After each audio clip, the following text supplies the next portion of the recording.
बिस्मिल्लाहिर्रहमानिर्रहीम। अस्सलाम वालेकुम। This is Saima's cooking secrets. Welcome to my kitchen. Viewers, आज मैं आप लोगों के लिए बड़ी ही ज़बरदस्त चिकन कढ़ाई की रेसिपी लेकर आई हूँ। ये झटपट बन के सिर्फ 15 मिनट में तैयार हो जाती है। आप इसको सहरी के लिए भी बना सकते हैं और चाहें तो ईद की दावत में भी बना सकते हैं। बहुत ही डिफरेंट सी ये रेसिपी है। इसके लिए जो इंग्रेडिएंट्स चाहिए वो मैं आपको दिखा देती हूँ। चिकन मैंने इसमें 1 kg लिया है। जितना चिकन होगा हम प्याज उतना ही लेंगे। इसमें प्याज एज अ वेजिटेबल यूज़ होना है, तो 1 kg ही मैंने प्याज लिया है। दही इसमें 1/2 kg लिया है और ये साबुत सुरख मिर्च जो है ये 10 से 15 अदद ली हैं मैंने। नमक 1 टीस्पून है और ये गरम मसाला लिया हुआ है। इसमें 3 बड़ी इलायचियाँ हैं, 3-4 स्टिक्स ये दालचीनी की हैं। काली मिर्च इसमें 1 टीस्पून के बराबर है और 10 से 12 अदद मैंने लौंग लिए हैं। ऑयल इसमें हम हस्बे ज़रूरत इस्तेमाल करेंगे। चले आए जल्दी से मैरिनेशन करते हैं चिकन की। मैं उसी बर्तन में जिसमें कुकिंग करनी है उसी में मैरिनेशन करूँगी, ताकि जैसे ही मैरिनेशन हो हम झटपट इसे पकने के लिए रख दें।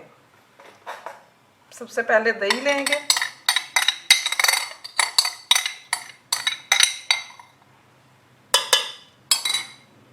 अब ये जो हमने गरम मसाले लिए थे ये सारे इसमें डाल देंगे। नमक डाल दें और ये जो साबुत सुरख मिर्च ली है ये डाल देंगे। अच्छी तरह मिक्स कर दें। ये बहुत ही मज़े की वाइट कढ़ाई बनेगी।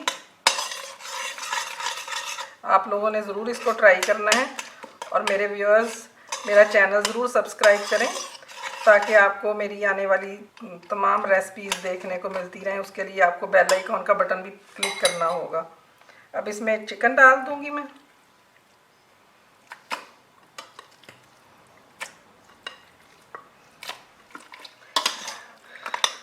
अच्छी तरह चिकन को आप मिक्स कर लें। प्याज हम इसमें ऊपर से डालेंगे ताकि कुकिंग में प्याज ज़्यादा गले नहीं। खड़ा खड़ा प्याज इसमें अच्छा लगता है।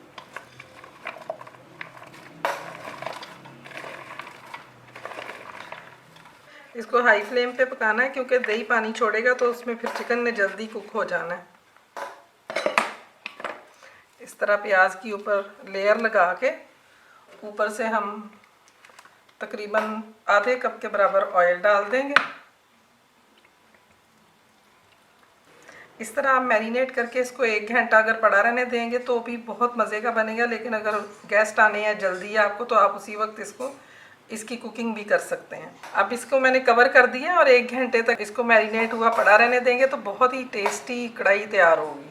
इसको मैरिनेट हुए 1 घंटा हो गया। अब मैं फ्लेम ऑन कर दूंगी कुकिंग के लिए। शुरू में आपने हाई फ्लेम पे ही रखना है ताकि जैसे जैसे नीचे दही को हीट लगेगी अंदर एक स्टीम सी बन जाएगी। प्याज उससे नरम होके फिर कम होता जाएगा। अभी हम 10 मिनट तक इसकी इसी तरह कुकिंग करेंगे, फिर इसको मिक्स करेंगे। ये देखें दही ने कितना पानी छोड़ दिया। अब इसी दही में सारी कुकिंग हो जानी है।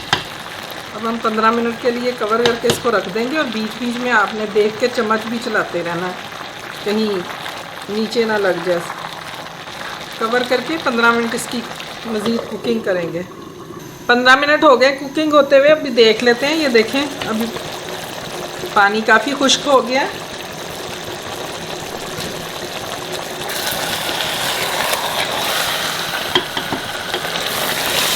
दही का पानी अच्छी तरह खुश्क करना है। ऑयल अलहदा नज़र आने लगे तो ये बस कुक हो जाएगी। अब हमने हाई फ्लेम पे इसको पकाना है। ये देखें ऑयल नज़र आने लग गया अलहदा। तकरीबन ये हो गई है कुक। बस इस टाइम पे मैं फ्लेम बंद कर दूंगी। अब मैं इसे डिश आउट कर लेती हूँ। व्यूअर्स, चिकन कढ़ाई रेडी है। ये वाइट चिकन कढ़ाई मैंने बनाई है, बहुत ही टेस्टी बनी है। खुशबू बहुत ही प्यारी आ रही है। आपने ये ज़रूर ट्राई करनी है। आप देखिएगा कि आपको बिल्कुल एक अलहदा से जायका मिलेगा। अगर आपको मेरी रेसिपी पसंद आती है तो लाइक का बटन क्लिक करें और मेरा चैनल सब्सक्राइब करना मत भूलें और बेल आइकॉन क्लिक कर लें ताकि आपको तमाम मेरी आने वाली रेसिपीज़ की नोटिफिकेशन टाइम पे मिलती रहे। बहुत जल्द फिर एक नई रेसिपी के साथ इंशाल्लाह दोबारा मुलाकात होगी। तब तक के लिए इजाज़त दें। अल्लाह हाफिज़।